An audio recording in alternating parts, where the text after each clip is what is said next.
తిరుపతి జిల్లా తొట్టంబేడు మండలం సంబంధించిన పూడి గ్రామానికి సంబంధించిన ఎస్టీ కాలనీ గిరిజనులు రాజమ్మ వైఫ్ ఆఫ్ గంగయ్య వాళ్ళు ఇంటి పేరు వచ్చి కంప. వాళ్ళు నిరుపేద ఎరికల కుటుంబంలో పుట్టిన వాళ్ళు. వీళ్ళకి 1987లో ప్రభుత్వం ద్వారా వీళ్ళకు భూములు పట్టా పాస్బుక్లు ఇవ్వడం జరిగింది. ఈ భూముల్లో అంతా కూడా వీళ్ళు కొంతకాలంగా సాగుబడి చేసుకుంటూ వంశపరంగా చేసుకుంటున్నారు. అయినప్పటికీ కొంత ఈ గ్రామానికి సంబంధించిన అగ్రవర్ణాలు వాళ్ళు ఈ దౌర్జన్యంగా ఎస్టీలు ఏం చేసుకుంటారు, వీళ్ళ భూముల్లో మనం కబ్జా చేసుకొని దున్నుకొని సాగు చేసుకుందాం అనే ఉద్దేశంతో గత 5 సంవత్సరాలుగా ఈ విధంగా దౌర్జన్యం చేసి ఇక్కడ మడి సాగు చేయడం జరిగింది. వీళ్ళు రాష్ట్ర ఎస్టీ కమిషన్ గతంలో ఉన్న వైసీపీ ప్రభుత్వంలో ఉన్న కుంభ రవిబాబు గారికి చైర్మన్ గారికి వీళ్ళు మొరబెట్టుకోవడం జరిగింది. అదేవిధంగా పోలీసు అధికారులకి రెవెన్యూ వాళ్ళకందరికి కూడా దరఖాస్తు పెట్టుకున్నారు. కలెక్టర్ల దగ్గర కూడా పెట్టారు. 2023లో ఇదే భూమిలో సర్వే చేసి అద్దురాలు కూడా నాటించడం జరిగింది. ఇక్కడ అద్దురాలు కూడా చూడొచ్చు. ఇక్కడ ఒకటి, ఇక్కడంతా అద్దురాలు ఉన్నాయి. ఆ రోజు 60 సెంట్లకి అంటే సుమారు ఎన్ని సెంట్లు? 60 సెంట్లు. అంతకుముందు 2 ఎకరాల 70 సెంట్లు వీళ్ళ ఎస్టీలది అనేది ఉంది. పట్టా పాస్బుక్లు కానీ అడంగంలో రికార్డులు అంతా కూడా ఉంది. అయినప్పటికీ ఆ రోజు 2023లో పోలీసు బందోబస్తు ద్వారా సంబంధించినట్టు ఇక్కడ మాకు తెలియడం లేదని చెప్పి ఆ రోజు వెళ్ళడం జరిగింది. టైం అయిపోయిందని. ఆ రోజు మేము గిరిజన సంఘము, అదేవిధంగా శ్రీకాళహస్తి సిఐటు నాయకత్వం, అదేవిధంగా కేవీపీఎస్ మండల నాయకత్వం అందరూ కూడా ఇదే సమక్షంలో ఇక్కడ సర్వే చేసి అద్దురాలు నాటించాం. ఈరోజు ఏంటంటే అగ్రవర్ణాలైన వాళ్ళు ఈ పేదల మీద అంటే గిరిజనులు అదే అందులో ఎరుకుల వాళ్ళు వీళ్ళకి దగ్గరనే కోరికలాగా తీసుకొని దాంట్లోనే మడి పండించి దానికి ఇది మాది అని చెప్పి దౌర్జన్యం చేస్తూ ఆర్డీఓ కోర్టులో మేము కంప్లైంట్ చేశామని చెప్పి ఎల్మంది చేస్తున్నారు. దాంట్లో వాళ్ళకి ఎటువంటి కూడా రికార్డులు లేవు. వాళ్ళు ఏంటంటే 100 సంవత్సరాల ముందు నుంచి మాకు అనుభవం ఉందంటారు. అంటే ఇలానే బ్రిటిష్ కాలంలో నుంచి వీళ్ళు సాగుబడి చేసుకుంటారని చెప్పి మేము గిరిజన సంఘం నుంచి ప్రశ్నిస్తున్నాం. ఈ విషయాన్ని ఈ శ్రీకాళహస్తి నియోజకవర్గంలో మన గౌరవనీయులు శ్రీకాళహస్తి ఎమ్మెల్యే గారైన బొజ్జల్లో వెంకట సుధీర్ రెడ్డి గారి దృష్టికి కూడా తీసుకొమ్మతాం. ఏదైతే 60 సెంట్లు ప్రజా సంఘాల ఆధ్వర్యంలో కొలతలేసి ఇక్కడ స్వాధీనం చేశారో దాని వరకే ఈరోజు ప్రస్తుతానికి చెట్లు పెడుతున్నాం. మిగతా ల్యాండ్ కోసం అనేది మేము పోరాటం అనేది కొనసాగిస్తామని చెప్పి ఈ సందర్భంగా తెలియజేస్తున్నాం. ఈ ఎస్టీల జోలికి వస్తే మాత్రం ఖచ్చితంగా మేము నిరాహార దీక్షగానే కూర్చుంటాం. ఎక్కడైనా ధర్నాలు చేసేదానికి సిద్ధము. పేదల భూములు కాపాడటమే లక్ష్యంగా మేము ఉంటామనేది. ఇదే విధంగా వీళ్ళకి అన్యాయం జరిగిందంటే గౌరవనీయులు ముఖ్యమంత్రి రాష్ట్ర ముఖ్యమంత్రి గారి చంద్రబాబు నాయుడు దృష్టికి కూడా తీసుకొని పోయి అక్కడ ఆయన దగ్గర మొరబెట్టుకునే దానికి కూడా చేస్తామని చెప్పి కూడా ఈ సందర్భంగా మేము తెలియజేస్తున్నాం. నా పేరు కొండ్రెడ్డి హరినాథ్, ఆంధ్రప్రదేశ్ గిరిజన సంఘం జిల్లా ప్రధాన కార్యదర్శి, తిరుపతి జిల్లా.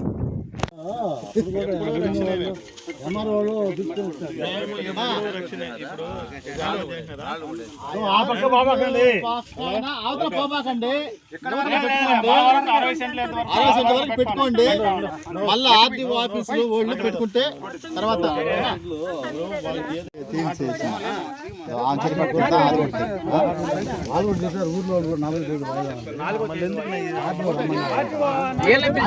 రిమైనింగ్ ల్యాండ్ కి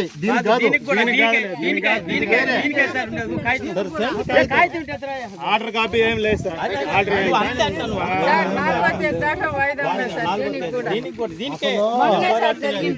భూములు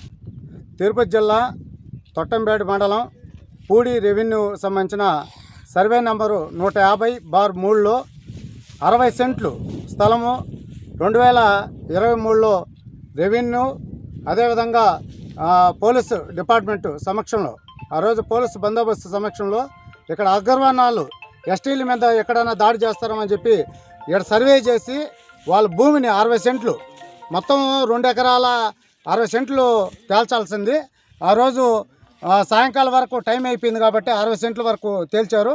దీనికి సంబంధించిన అద్దురాళ్ళని కూడా ఇక్కడ ఒకటి అక్కడ ఒకటి అక్కడ ఒకటి ఆ 4 పక్కల అన్ని అద్దురాళ్ళు కూడా అన్నీ కూడా ఏర్పాటు చేయడం జరిగింది. ఈ స్థలంలో ఈ దినం ఈరోజు మంగళవారం 2026 మార్చి 31వ తేదీన ఈరోజు ఈ ల్యాండ్ దగ్గరికి వచ్చి ఈ అగ్రవర్ణాల పెత్తనం నుంచి విముక్తులు చేయాలని గిరిజన తెగకి సంబంధించిన ఎరుకల కులస్తులకి ఇక్కడ ఆంధ్రప్రదేశ్ తిరుపతి జిల్లా గిరిజన సంఘం సంబంధించిన మేము అంతా కూడా ఇక్కడ రావడం జరిగింది. అదేవిధంగా కేవీపీఎస్ CI2 ఏకలవ్య ఎరుకల సంక్షేమ సంఘము అన్నీ కూడా ఇక్కడ రావడం జరిగింది. వచ్చి ఇక్కడ ఏదైతే వాళ్ళ స్థలం ఉందో వాళ్ళ హద్దు వరకు ఒక వరుస మేము చెట్లు పెట్టడం జరిగింది. అప్పటికి కూడా అగ్రవర్ణాలు అనేది ఇక్కడ ఈ గిరిజనుల మీద దౌర్జన్యాలకు రావడము ఇంతకడ జరిగింది. వీళ్ళే 100 ఏళ్ళుగా మాకు అనుభవం ఉందని చెప్పి ఆర్డీఓ కోర్టులో ఒక పిటిషన్ వేసి అదేవిధంగా జిల్లా కలెక్టర్ ఆఫీస్ దగ్గర గ్రీవెన్స్ సెల్లో పెట్టేసి 30 తిప్పలు అనేది ఈ గిరిజనులు పెడుతున్నారు. వాళ్ళందరూ కూడా ఏదో చిన్న ఉద్యోగాలు చేసుకుంటా లేకపోతే అక్కడ కూలి పని చేసుకునే వాళ్ళ అమ్మ నాయన వాళ్ళు ఉండరు. ఇటువంటి దాంట్లో ఈ భూముల్లోకి రానియకుండా వాళ్ళ దౌర్జన్యం పెత్తనం వాళ్ళని ఉన్నాయి. అయితే 100 సంవత్సరాల నుంచి ఉండడం అనేది ఇక్కడ క్రియేట్ చేస్తున్నారు అంతే. ఇదేం బ్రిటిష్ కాలంలో నుంచి ఇక్కడ వాళ్ళ స్వాధీనంలో ఉండేది కాదు. ఇదంతా ఒక 7-8 సంవత్సరాలుగా వీళ్ళు ఈ దౌర్జన్యాలు చేస్తున్నారు. వీళ్ళు ఒక పక్క అడ్డుకుంటా వీళ్ళు మినుములు రకరకాల పంటలు కూడా గిరిజనులు వేస్తున్నారు. అయినప్పటికీ 2023 నుంచి ఇప్పటి వరకు కూడా పలుసార్లు ఈ భూమి కాడికి వచ్చినప్పుడు అంతా అడ్డుకోవడం వీళ్ళని రానికని చేయడం దీంట్లో ఏదైనా పైరు వేయడం మళ్ళా వీళ్ళ మీద తప్పుడు రికార్డులు అనేది పెట్టి గ్రామస్తులు వాళ్ళందరి దగ్గర సాక్ష్యాలు పెట్టించి ఇదంతా వీళ్ళది కాదు, ఇది వీళ్ళది వేరే వాళ్ళది, వాళ్ళు చనిపోయారు, వాళ్ళ వంశీకులు ఎవరు లేరు అనే పద్ధతిలో అనేది చేస్తున్నారు. వాళ్ళు ఎవరు అంటే వాళ్ళు కూడా గిరిజనులే. వాళ్ళు కూడా వీళ్ళకు చిన్న పెద్ద ఆయన సంబంధించిన రక్త సంబంధంకి సంబంధించిన వాళ్ళే, అవ్వ తాతలకు సంబంధించిన వాళ్ళే. అంటే అవ్వ తాతలకు సంబంధించిన భూములు అనేది మన వాళ్ళకి చెల్తుందా అని చెప్పి మన రాజేష్ అనేది ప్రశ్నించారు. అంటే వీళ్ళ భూముల్లో పాస్బుక్లు ఉన్నాయి, అదేవిధంగా 1Bలో ఉంది, అన్ని రికార్డుల్లో ఉన్నప్పటికీ ఏమీ రికార్డులు లేని వాళ్ళ అగ్రవర్ణాలు అనేది ఎంత దౌర్జన్యం అనేది ఇక్కడ జరుగుతుంది.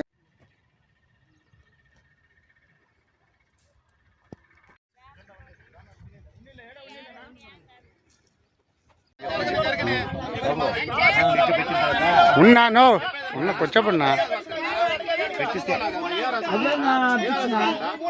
ఫోటోలు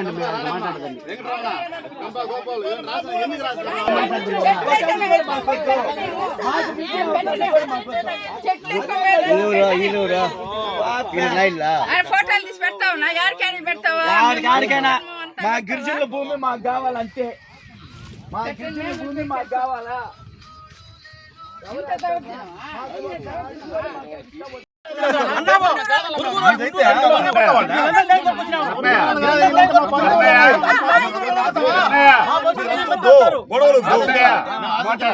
గొడవ లేకుండా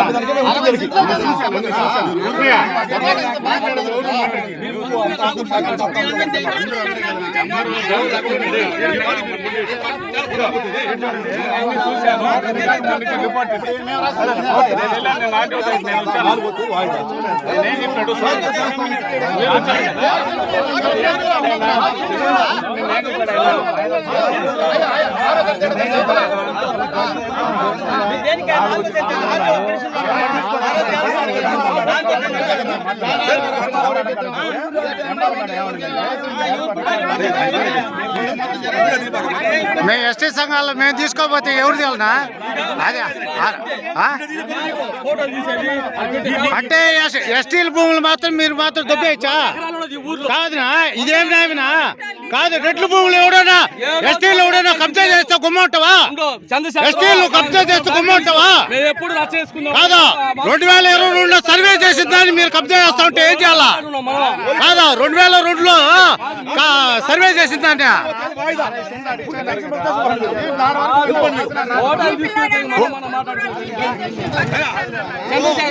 నా సమీక్షలో 2022లో జరిగింది, సర్వే చేసింది, దానికే ఆ మాదిరి మాట్లాడుతున్నారు. కాదు దౌర్జన్యం జరుగుతుంది.